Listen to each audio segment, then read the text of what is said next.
Right. Hello, Martin. How are you today? Hi, how are you? You okay? Yeah, I'm not too bad, thank you. Yourself? Okay. I'm fine. Yeah, I've just got a few days off now, so it's quite nice just before Christmas. Oh, fantastic. Lovely stuff. Um, yeah, I just wanted to ask you some questions just basically about the beginning of your career and how you kind Uh-huh. of got into the industry just after university and things. Yeah. Um, just as an initial bounce off question, what made you actually want to work in the television industry?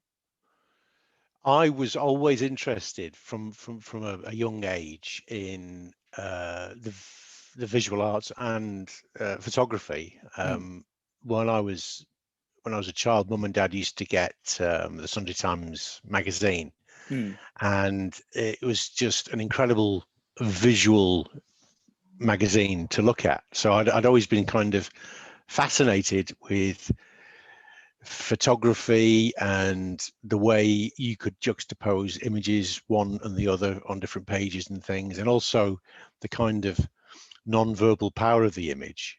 I see. Yeah. Always impressed me. And Dad also had a Super 8 cine camera, so we had a little. I mean, it was quite an uncommon thing to have in the 1960s, Okay. but it was a kind of the equivalent of filming on your phone now, Oh, okay. but it was a lot more involved. So you didn't, you looked through the viewfinder Mm, and pressed the button, and you really had to be very careful in terms of how much you filmed, because there was only about 2 minutes worth of of course. film in the camera, so you had to Yeah. be very, very sparing in terms of what you filmed. Mm, So even when I used to use that, I was kind of disciplined in terms of how much I filmed and how much it I would see. build a sequence. So in school, I went to school in North Wales, and our school had an O-level media studies in the late 70s. So Mhm. we could study mass media, but Okay. also in sixth form, we were offered an O-level film studies. Oh, fantastic. And that really, really focused things down for me in terms Mm, of this truly is a passion, and I want to know as much as I can about it. Not only the theory of filmmaking, but the nuts and bolts of how things are done and why things are done in the way they are. mm. And my teacher realised that I was really keen on this, and he suggested to me, "Oh, you could do a degree in film and television." And I thought, wow, that's incredible. Mm. So he got me the prospectus for Bournemouth, Okay. and he got me the prospectus for, at the time it was called the College of Ripon and York St John, and it's now York St John University. Okay. Yeah. And so I went up there to see the place on an open day in 1980, and I really liked it. I love the facilities, I love the city. It was quite close to where I was from, so it wasn't an arduous enough journey to get there. Okay. So I decided to apply, got the grades, and I went to York in September 1980. Oh, fantastic. That's brilliant. Um, so obviously, is it a 3-year degree, I was assuming? It was 4. 4 years. Okay. Yeah, yeah, Fantastic. So obviously, I'm assuming that obviously by the end of the degree, they were kind of gearing you up to kind of get a job in the industry. yeah.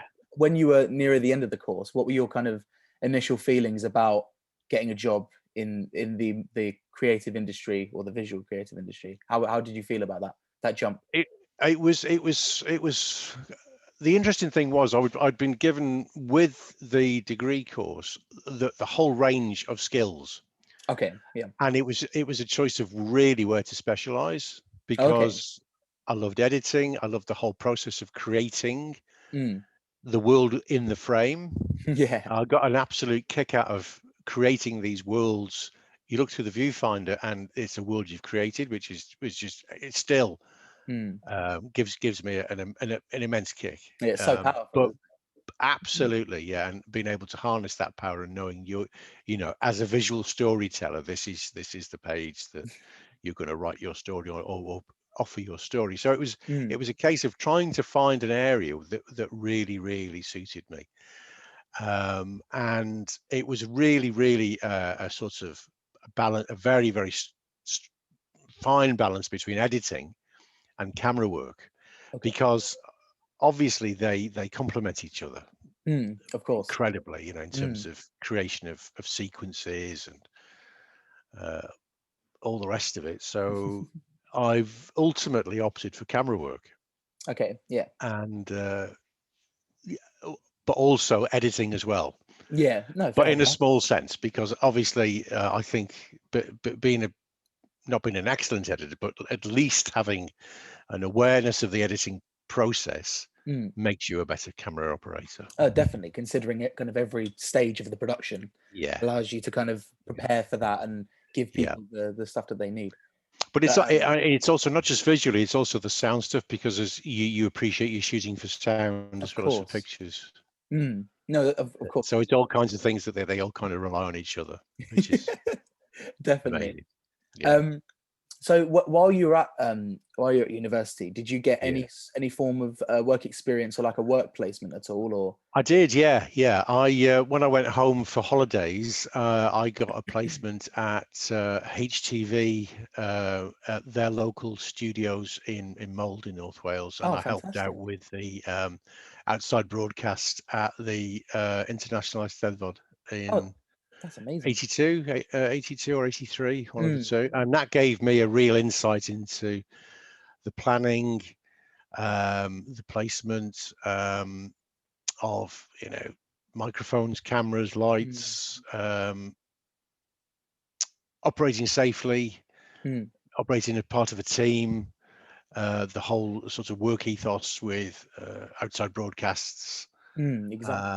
Yeah, and it was a really excellent way of immersing me in the whole ethic of teamwork Definitely. and that kind of shared effort. Yeah, So exactly. yeah, So it's such an integral part of the job, isn't it? So absolutely, yeah, it's kind of absolutely, preparing you for that. I mean, there's only so much that you can kind of, or so much yeah, experience you can get in college, but then absolutely, when yeah. you're in the field, it's like Yeah, you only learn from experience, really. yeah, yeah, Um, hugely, hugely. mm, I mean, there was only so many essays you could write and so many so many exercises you could do, mm. and then the real world intervenes. It's like, for instance, doing a student shoot at a brewery Mm. and taking lights with you, but having to meet the electrician at the brewery who Oh, said, can I look at your lights, please, before? And this was in the days before battery lights. I see. Yeah, it's So you all. had to plug everything in, and these three 800-watt lights that we used Mm, to have to use then. mm. And said, I'm not letting you film in the building because your lights haven't been PAG tested. Oh no, of As a course. student, you think, what's PAG test? Yeah. So it's all those little details that mark the professional from the Mm. amateur. Yeah, and it's good to make those mistakes then, Oh, rather totally. than Yeah, yeah, yeah, yeah, yeah. Yeah, yeah, yeah, yeah. yeah, You're not putting those lights on in this building. yeah, blimey. Okay. But so after your university experience, what was the first job that you got after you'd finished? Yeah. So I left York and went back to live in North Wales. Okay. And the first job I got was at a community video workshop Oh, in okay. Wrexham in North Wales. And Mm, this was 1985. So it was set up by an organisation called the Manpower Services Commission, mhm, which enabled people who were looking for jobs in particular areas mm. to work at their profession before they found something more long term. Oh, fantastic. So basically, it was a scheme for keeping us off the dole, but also giving us or maintaining the skills that we'd already learned Mm, okay. in a professional or semi-professional setting. So it was for a year, and it was excellent actually, because we were able to pass on the skills that we'd learned in terms of filmmaking, and members of the general public who had a kind of a passing interest in how things were done and made. Okay. We did all kinds of really interesting exercises. For instance, we would take a journey that all the people on the course knew and had made hundreds of times in their lives, the Mm, journey from one local town to another local town, I see. and it would take on average about half an hour to do to do the journey on a bus Okay. or in a car, something like that. Yeah. We would do it in filmic terms, and it would take 30 seconds.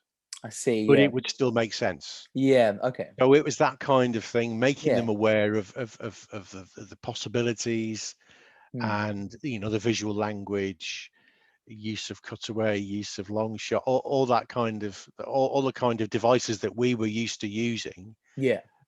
and empowering them to use them in any of the productions that they thought they might be interested in doing. So yeah, Oh, it was okay. brilliant. I really, really enjoyed it, and ever since then, I've always had a kind of passion for passing on the secrets, if you like, of the devices, of how to create sequences in a cohesive way. I see. No, that's brilliant. I've loved it. I've loved it. Mm. That sounded like a brilliant opportunity. So Yeah. It was how excellent. did you find that transition from kind of your university studies to work? Like, how did you find that kind of new experience of the industry and things like that?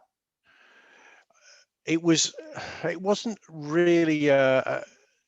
York St John had been very careful to kind of give us work placements that really helped that transition. Okay, And but by the time I graduated, I was fairly conversational I with what the see. job entailed, Mm. in terms of discipline. Okay. Being there for the shoot. If it's 3 a.m. in the morning, you've got to be there. You've got to Mm. be prepared. You've got to have your wet weather stuff. You've got to look at the weather forecast, get all I the see. permissions sorted out. Mm. So yeah, there were the sort of foundations were all there Okay, so it wasn't to too much of a jump to then. work professionally. No, no, it Okay. was it was it was excellent. Yeah, That that's fantastic part then. of it. Yeah, yeah, Um, very well done. so obviously after that opportunity that you had there, it was it when did you move from there in career wise? So I finished at Wrexham at the end of 1985, and then in 1986 I started working at the University of Liverpool, Oh, the fantastic. television unit there, and Mm. I worked there from 1985 to early '89, Okay. and I was involved in the production of television programs for the University of Liverpool. Oh, brilliant. And Liverpool Uni was a big investor in audiovisual teaching aids. Okay. So we had a four-camera studio. So this is the mid 1980s. So we're shooting onto 1-inch videotape and high band videotape, which were broadcast specification. Oh, right. Okay. And we were also looking after the studio links for the BBC Oh, right. before they opened up a sort of link studio in Liverpool. Mm. And interestingly, when Mersey Television were setting up their Brookside soap, Yeah. many of their staff came to us for training in using, as we called it at the times, electronic cameras, because a lot of their guys had trained on film. I see. Yeah, of So they course. didn't really have much of an inkling about how electronic cameras worked. I see. So Yeah, that must was have. great meeting those guys, because I had lots of reverence for the guys that had been in the business before me. Of course. Yeah. So I needed it, but and I was reminded of this recently, is that they had mountains of experience in film cameras, Mm. and suddenly that sort of relevance was kind of lost. Because of the new advances. And the new boys on the block were us guys with our electronic cameras. I see. And that whole their whole chain of production had kind of ended. So they would shoot things in a film camera, and everything would be Mm. sent to a laboratory Mm. for developing, and then they'd get it back. So everything was kind of guesswork for them. Okay. Yeah. So they didn't have electronic viewfinders, for instance. It was an optical viewfinder, so I they see. didn't really have a confidence of what they were recording. So there was Mm. this kind of massive cultural difference. Um, and I was kind of reminded of that recently, in terms of the kind of backbreaking lugging work I've done with big lights and things, which you just Yeah. don't need anymore, Yeah. which is fantastically liberating. Mm. But yeah, it's a very, very interesting time. So as I say, from 86 to 89, I was at Liverpool, and for me that was a really, really interesting, because it kind of pushed my boundaries of professionalism, Of course. Yeah. It's a because completely we were different role. oftentimes doing films about medical procedures, so dealing with people, working with people, Mm. consultant doctors, nurses, but also patients who were not only quite ill Mm. but quite nervous of cameras. I see. Yeah, it's a really difficult So, and all task. the paraphernalia. So you had to Mm. develop a kind of bedside manner to work with members of the public, I see. Yeah. that would put them at ease, Mm. whilst being respectable. Of course, You have to have this kind of etiquette, uh, isn't it? etiquette, absolutely professional etiquette. Mm. So that was hugely helpful to me. And also, again, working in a team, multi-camera situations, using a crane for the first time. Oh wow. We had a Vinton Merlin crane. All three cameras were on gas pedestals in the studio, and Mm. we had a 3-camera mobile production unit, Oh right. which I was in. I helped them build and plan. Blimey. So that was great fun. Mm. Um, yeah, again, it's all fantastically useful stuff.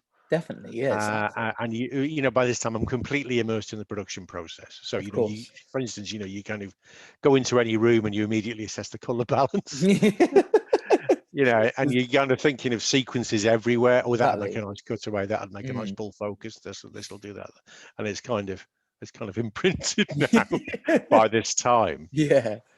But And no. then 89, I finished there, and I moved down to London to work for a company called British Medical Television, Oh, which okay. which Fantastic. was the UK's first subscription channel.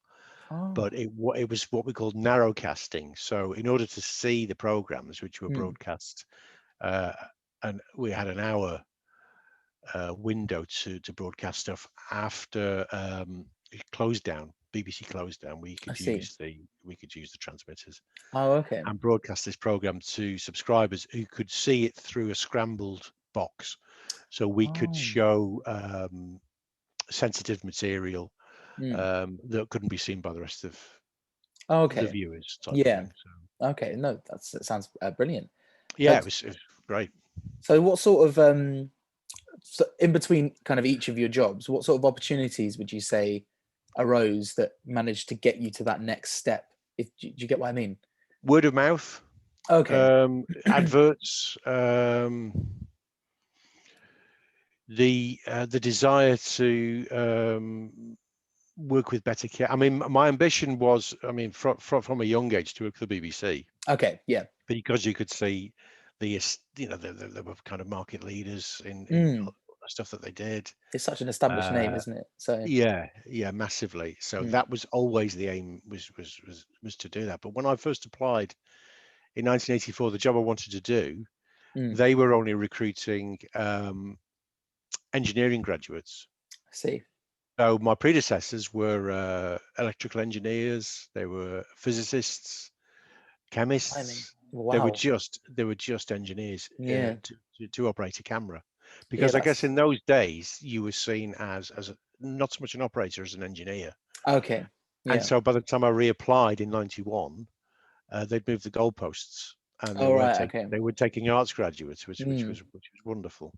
Yeah, that is brilliant. And I was able to join the BBC with this big body of experience. Mm. Nevertheless, they did decide to send me on a 6-week training course to their training centre at Evesham, Okay. and that was one of the best times, because Really. I felt as though I'd finally made it. Yeah, Mm. Yeah, that must have been fantastic.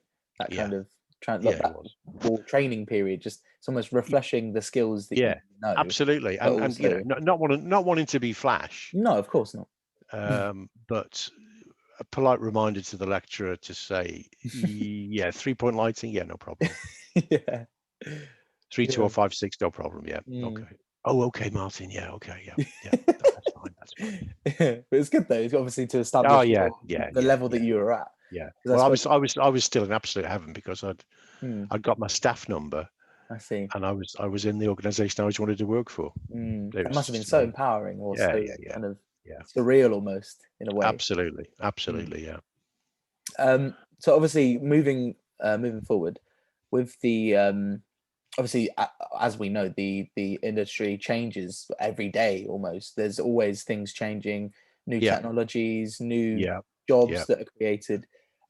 Would you say it's or possibly harder to get a job now than it was compared to when you started, or the other way? Do you think it's easier? What do you think? I think it's just as difficult, to be honest. Okay. Some things have changed dramatically, as you say. Mm, Other things haven't changed at all, mm, surprisingly. And even a, a grizzled veteran like myself could, say, no, things are exactly the same as they were 30, 40 odd years ago, was because, yes, you do have to get up at 3 in the morning. Yes, you do have to wear wet weather clothes. Yes, you do have to wear suitable shoes. okay. Yes, you do have to be polite to people. Mm, Yes, you do have to get clearances to do this. Yes, you do have to do safety. And that culture of discipline mm, has not changed. Yes, your shot has to be minimum of 10 seconds long, I see. Yeah. because in my situation, I'm filming sequences for people that will cut my stuff, and they have to cut it in a hurry. Of course. Yeah. So I can't afford to be experimental. And also, people I'm dealing with, I've got quite a narrow period of time to film this stuff. Okay. Yeah. So things have to be disciplined. Mm, And I've had that kind of discipline of working throughout the whole thing, and that has not changed. Any apprentices I work with, I have to impress on them. You have to have the discipline, mm. and That's it good. helps to have the discipline. Of course. Not only the fact that you get out of bed in the morning to do the job, but also the fact that sometimes you're going to see things that in news, you're going to see things that necessarily you wouldn't really want to see in real life. I see. And Yeah. Yeah. so I think in order to concentrate on the sequence you're building up, you're Mm, able to hide behind the viewfinder. I know it sounds cynical, but you're there to do a job, and you see something in front of you. mm, You'd be called scum and all the rest of it, but you need to create a sequence because you're a visual storyteller, and you mm. need to tell the story you've been told to cover. Of course. Yeah. It allows you to remain kind of or keep that And that professionalism. discipline gets you through. Mm. I can imagine. Yeah. It's can imagine it's very tough sometimes, Yeah, yeah, but yeah.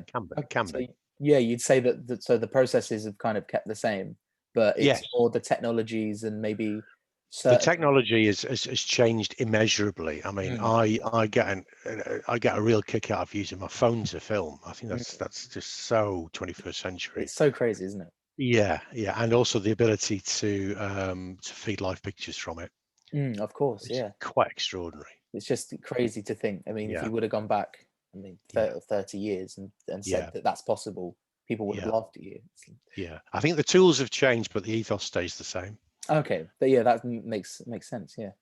Um, so just as another question, if you could, or if you were going to start again, say for example, you back just left university, Yeah, and you could go down any other routes in the industry, would you change your career path, or would you yeah. keep it the same? It's What a would good you? question, actually. It's a good question because sometimes I think, like a good friend of mine, he just got any job at the BBC, Mm, and got himself into the organisation, and was able to move around on the attachment scheme within the organisation. okay. Whereas I took a different route, more circuitous, and worked for different places, but built up this. I mean, I was quite poor at the time. I mean, I can remember at Liverpool, I was only on 7 grand a year, Oh, really? which is an That's bad. insane amount of money. But I was being paid the same as somebody washing bottles in the chemistry department. But having said that, the experience I was getting was absolutely Mm, priceless. yeah. Absolutely priceless. The gear I was working with broadcast quality kit. Mm, I was operating a Vinton Merlin crane. Um, working with these guys that really, really knew their stuff. mm, So, I would have. It's a very interesting question because obviously, once I got to the beam, that was what I always wanted to do, mm. but I'd just taken a long way round.